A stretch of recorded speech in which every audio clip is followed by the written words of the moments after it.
최근 미국 항공우주국 나사에서 이색 소리를 공개했습니다. 일명 우주의 소리라고 불리는 정체불명의 기괴한 소리인데요.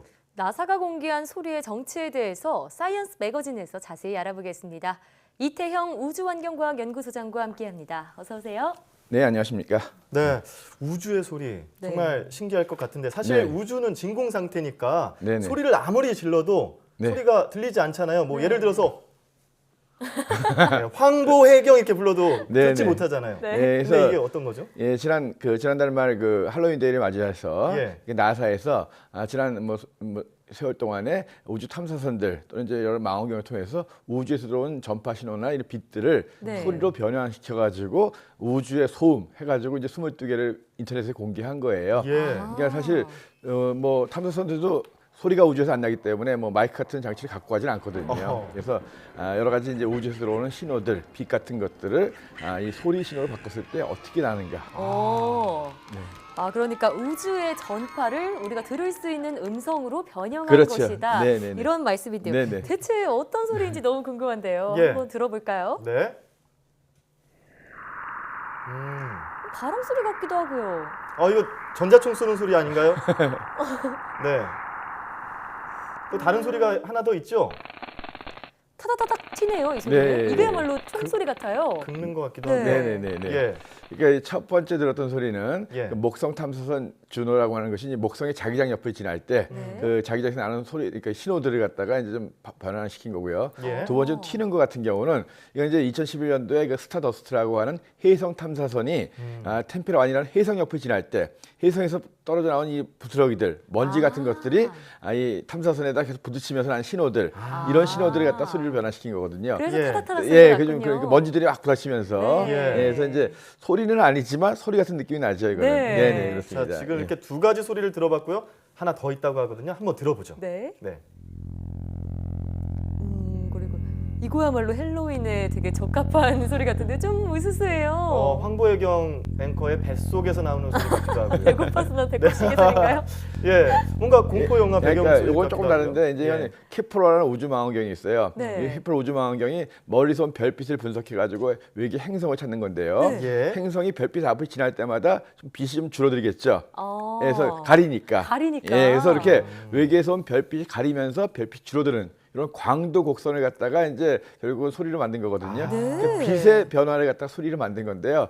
사실 이것도 변화할 때 어떻게 변화하느냐에 따라서 예를 들어서 이제 고음으로 변화하느냐, 저음으로 변화하느냐에 따라서 좀 더 으시시할 수도 있고 좀 더 아주 좀 심장을 파고드는 이런 소리가 날 수도 있고 그렇습니다. 하지만 우리가 이렇게 소리는 들어봤지만 실제로 정말 이런 소리가 나는 건 아니죠. 그렇죠. 그러니까 사실 우주의 소리가 들린다고 한다면 얼마나 좀 박진감 있고 하겠습니까? 우주 비행사도 얼마나 무섭겠어요. 그렇죠. 그래서 사실 소리를 들리지도 않을 뿐더러 당연히 그래서 아까도 말씀드렸지만 마이크 장치도 가져가지 않고 예전에 컨택트라는 그 영화가 있었는데 혹시 기억나세요?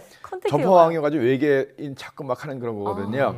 근데 거기서 보면 조디 포스트라는 주인공이 전파왕경 신호를 갖다가 이어폰 끼고서 막 듣는 그런 장면이 나와요. 이것도 말이 안 되거든요.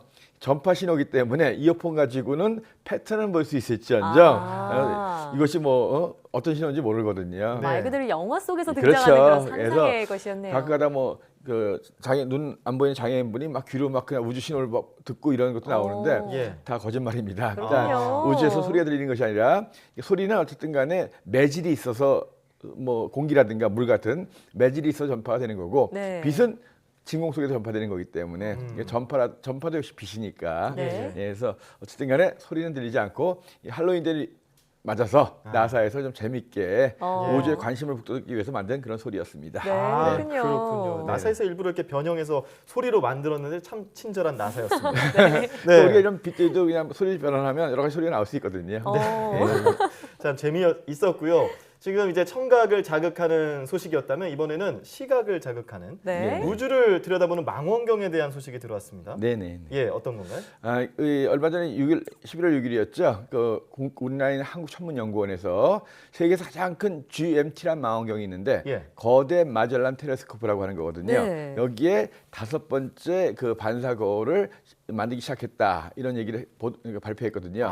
뭐냐 하면 이 거대 마젤란 망원경이라는 것은 지름이 한 8.4m 되는 그 거울, 반사 거울을 네. 7개를 연결해가지고 전체가 지름이 한 25m쯤 되는 거대한 망원경을 만드는 건데 네. 그중에 이제 반사 거울, 그러니까 이 오목한 거울을 모아가지고 크게 만드는 거예요. 네. 하나로서 25m 만들기 너무 힘들잖아요. 네. 그중에 5번째를 이제 만들고 있다는 건데 여기에 우리나라가 같이 참여해서 전체 만드는 예산이 한 1조 원 정도가 들어가요. 그중에 우리나라가 한 1,000억 원 정도를 냈거든요. 그래서 이제 한 10분의 1 정도의 지분을 갖고서 우리가 같이 만드는 데 참여하고 나중에 이제 이것이 이제 2026년에 최종적으로 완성이 되는데 그렇게 되면 1년에 한 달 이상을 우리가 마음대로 쓸 수 있는 그래서 이제 25m 망원경 만드는데 무슨 1조 원씩이나 드느냐 이렇게 생각할 수 있는데 사실은 뭐 우주 망원경 같은 경우에는 뭐 6m짜리 지금 제임스 웹 망원경 만들고 있는데 한 10조 원 정도 들거든요. 그러니까 그렇군요. 지상에서 만드는 게 그래도 훨씬 싼 거고 그러니까 그래서 현재까지는 한 10m 정도의 망원경이 제일 큰데 우리나라가 만든 GMT 같이 만든 망원경 그러니까 훨씬 더 큰 망원경이죠. 전체로 봤을 때 25m나 되는 그렇죠. 그래서 세계 최고의 망원경을 우리나라가 같이 만들고 있고 거기에 10분의 1 정도의 예산을 투자하고 있다. 대단한 거죠. 그래서 그 7개 거울 중에 지금 5번째 거울을 만들고 있다는 말씀이신데요. 그런데 이 거울이 어떤 역할을 하길래 필요한 건가요? 망원경이라고 하는 것은 이제 빛을 모아서 이걸 밝게 보거나 확대해 보는 거잖아요. 빛을 모으는 역할을 하는 것이 결국은 이 반사, 그러니까 오목한 거울이거나 볼록한 렌즈거든요.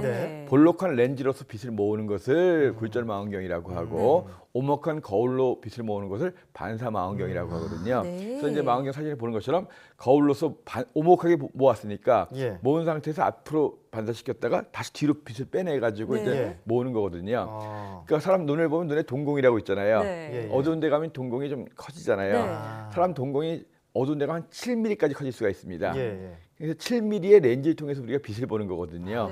그러니까 7m 정도 되는 거울을 만들면 빛을 7m로 모으면 눈의 7mm보다는 한 1000배 정도 커진 거죠. 지름이 1000배니까 면적으로 치면 그거의 제곱이니까 100만 배가 되는 거죠.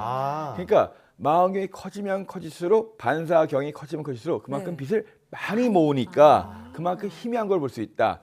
7m 망원경을 이용하면은 눈으로 볼 수 있는 것보다 100만 배나 어두운 걸 볼 수 있으니까. 근데 이걸 갖다가 더 20m, 25m 되니까 훨씬 더 그러니까 눈으로 볼 수 있는 것보다 최소한 뭐 몇백만 배 정도 어두운 빛을 볼 수 있다. 그만큼 어둡다는 것은 더 멀리서 볼 수 있는 거니까요. 아니 그렇다면은 지금 이 망원경 가지고서 지금 뭐 100만 배?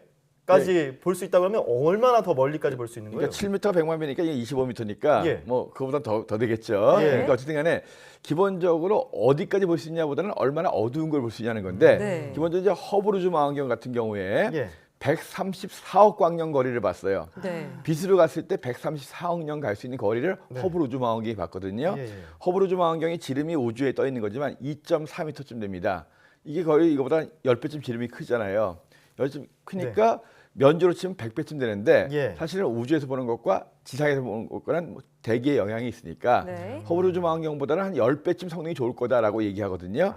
그러니까 허블 우주 망원경이 134억 광년을 봤으니까 이건 그보다 좀 더 멀리 있는 더 희미한 걸 볼 수 있으니까 최소한 뭐 135억 광년이나 그 이상을 멀리 있는 것을 볼 수 있지 않겠는가. 그래서 하여튼 얼마나 멀리 볼지 모르겠지만 허블 우주 망원경이 냈던 기록 그것이 이제 작년에 2016년에 134억 광년이었는데 그거보다 더 멀리 볼 수 있지 않을까.